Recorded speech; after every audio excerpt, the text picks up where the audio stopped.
जय माता दी। चलिए जानते हैं शारदीय नवरात्रि 2024 कब से शुरू हो रहा है, कलश स्थापना की शुभ मुहूर्त क्या है, दुर्गा अष्टमी नवमी कब है, महत्व और इसकी पूजा विधि के बारे में, और दशहरा में हमें कौन कौन सी उपाय करनी चाहिए जिससे माँ प्रसन्न होती हैं। तो चलिए जानते हैं। हिंदू धर्म में आदि शक्ति जगदम्बा की पूजा का विशेष महत्व है। हिंदू दर्शन के अनुसार जगदम्बा की कृपा से ही सृष्टि की रचना संभव हुई है और उनकी कृपा से हर सुख प्राप्त किया जा सकता है।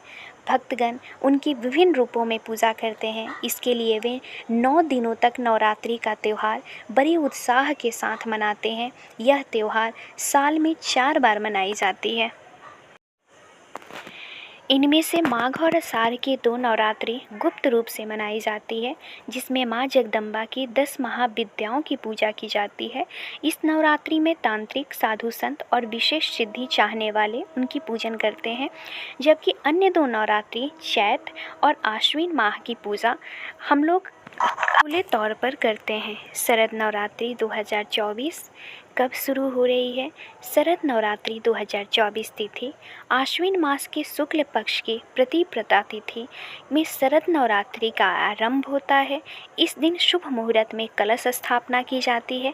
इसके बाद 9 दिन तक माँ दुर्गा के विभिन्न स्वरूपों की पूजा अर्चना की जाती है।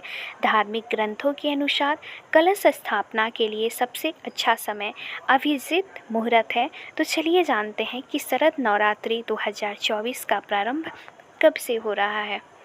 तो शरद नवरात्रि 2024 का प्रारंभ गुरुवार 3 अक्टूबर 2024 को शरद नवरात्रि की शुरुआत हो रही है। शरद नवरात्रि कलश स्थापना मुहूर्त 3 अक्टूबर सुबह 6:19 से लेकर के 7:23 तक है। अगर कुल अवधि की बात करें तो 1 घंटे 4 मिनट तक घट स्थापना के लिए बहुत शुभ माना जाता है। अब चलिए अभिजीत मुहूर्त के बारे में बात कर लें। तो अभिजीत मुहूर्त 3 अक्टूबर सुबह 11:52 से लेकर के दोपहर 12:30 तक है। तो इस समय जो हम कलश स्थापना करते हैं ये बेहद ही शुभ होती है और माता रानी हमारी सभी इच्छाएं पूर्ण करती हैं। जय माता दी।